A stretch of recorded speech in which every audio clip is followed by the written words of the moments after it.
When the Patriots took on the Browns this past weekend, they looked absolutely unstoppable. Their defense shut down any semblance of an offense from the Browns, while Mac Jones and the Patriots offense also looked really good too. It was one of the most complete dominations I've seen this entire season. In this video, I wanted to look closely at how Mac Jones played. We'll look at some examples, talk about his general play, and then to wrap it up, we'll briefly go over what I saw from the Patriots defense as well. Before we do that though, if you can do me a huge favor and like and subscribe to the channel, I'd greatly appreciate it. So anyways, Mac Jones looked really good in this game. He threw a grand total of 23 passes, where he completed 19, all while collecting 198 yards and 3 touchdowns. He was also sacked twice. Now, from start to finish, Jones looked confident with his throws. He was also aggressive when he took his shots down the field, and the one thing that I really liked seeing was just how much he trusted his offense. What I mean by that is that he did a good job staying in structure with his scheme. Instead of trying to extend plays left and right and use mobility, for example, he did a great job of finding his check down underneath. Many rookies struggle with this exact concept. They're used to the college scramble and roll big play mentality, but Jones does a great job of using his outlets to set himself up for bigger plays later. Now, in this game, one of Jones's most impressive plays came in the middle of the second quarter. The Patriots were faced with a 2nd and 5. Before the snap, the Browns had one safety deep while the Patriots were lining up in shotgun. They had a 3-by-1 formation on the close side of the field. This is a version of the classic post-wheel concept that many vertical offenses run in the NFL. What happens is that Mac Jones will read the play from inside out. He'll start at the post, move on to the out and up by the sideline, and then you'll find his check down underneath by Hunter Henry. Now, the backside receiver in this play is running a dig. What happens is if the defense is running a too high coverage like cover 2 or cover 4, this route is meant to hold the backside safety. That's what would open up the hole for the post route of the seam. However, since the Browns are actually playing cover 3 on this play, the backside receiver is facing solo coverage on the boundary. That man-to-man route turns into a matchup throw for Jones only if you want to take it. The smarter play, however, would be to look at the structure of this offense on the left. That's exactly where Jones started. After finishing his 3-step drop, his goal is to check the leverage of Kendrick Bourne on his post. If Bourne has positioning on his defender, and he has a clear size advantage here, then Jones can place the ball above the 2. This throw requires timing, it requires accuracy to make sure it doesn't get picked by the safety, and most of all, it requires confidence. To make this throw, you have to be aggressive. I'll be honest with you, the last point is what stood out to me most in this game. Jones took his checkdowns when the defense gave him anything more, and he was aggressive on his downfield strikes when he had a chance. That's exactly what you want to see from a quarterback, and let alone a rookie. So anyways, Jones threw it high for his receiver to catch it, and Bourne was able to hold onto it and score the 23-yard touchdown here. Before I show you the next play, I want to give a huge shout out to Hellofresh for sponsoring this week's video. Hellofresh is here to make eating better and easier. No grocery stores, no stressful meal planning, just everything to prepare a wholesome, delicious meal all delivered to your door. I honestly have no idea why I've waited so long to try it, but trust me, it was definitely worth it. This week, my wife and I tried the firecracker meatballs. It was so incredibly tasty. The produce was fresh and had a ton of flavor, the meat was portioned perfectly for both to share, and the recipe was so easy to follow, it made the entire experience effortless. Hellofresh has more 5-star recipes than any other meal kit, and they can all be finished in just about 30 minutes.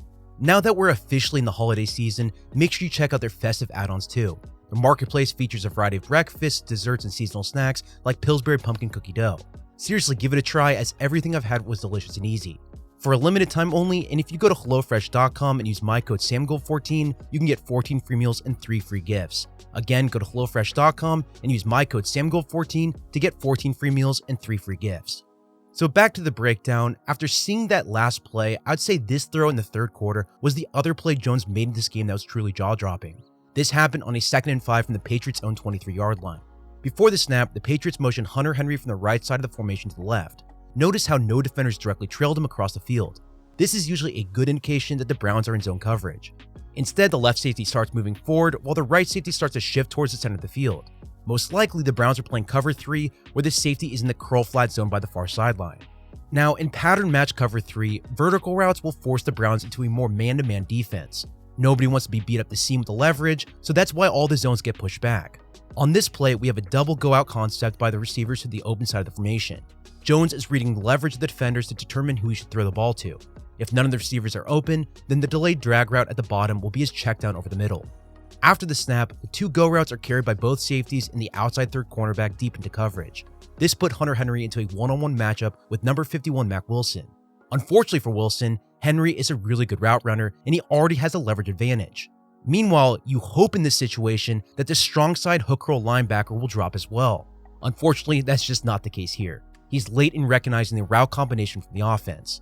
Jones sees this, and he throws it with excellent accuracy, placing the ball outside and deep to his receiver.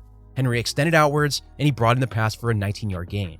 This was just another excellent throw by Mac Jones. Not only did he recognize the coverage before the play began, but he made the right decision to throw it to his tight end here.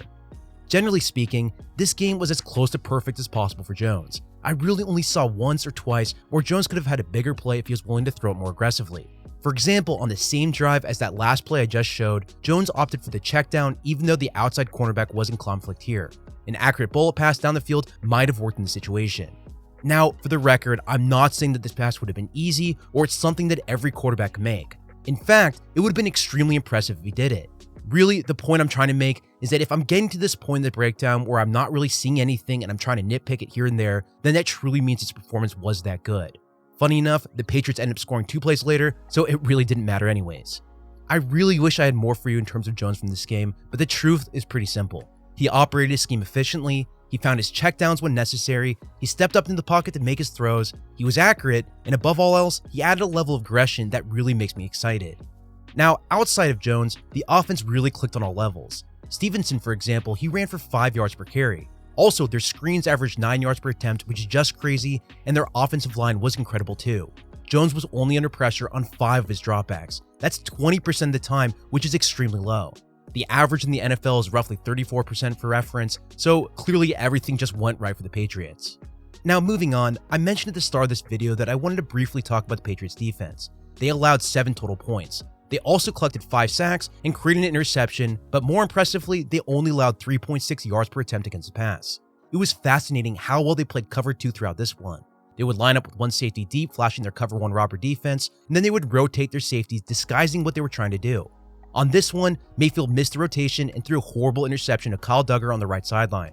As a side note, this was a terrible route by David Njoku, but more importantly, if Mayfield saw the rotation and knew this was cover 2 from the start, then this pass probably wouldn't have been thrown.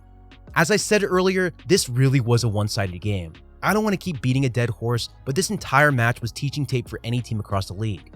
Now for the Patriots specifically, they face the Falcons next weekend, and then they have 2 huge games against the Titans and the Bills. There's a good chance they'll finish the season with 10 or more wins. With how well they're playing, I'll be extremely scared to face them in the playoffs.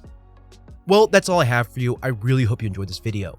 Do me a favor and like and subscribe to the channel, as well if you want to support me directly, follow the link to my Patreon below. Thanks again, and you can find me on Twitter at Samuel R. Gold.